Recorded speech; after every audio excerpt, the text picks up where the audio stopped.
धर मम्मू. ए मम्मू.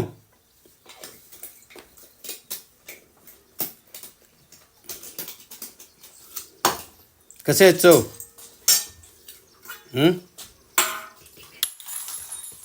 चांगलं का पिरू? आंबट ते असलं एवढा खोबरी गोड पिरू. याची किती रे? जर तुला खायचं का? कसं सांग, खाऊन सांग कसं आहे. ए गोड आहे. जर का मामा अनेक फोड तुला मम्मीला एक देतो. खाऊन सांग बरं ही कशी आहे फोड. ही फोड कशी आहे बरोबर सांग. ही कशी आहे फोड. ही गोड आहे आणि ती आंबट होती. वाघ पट्टी बाजरीन.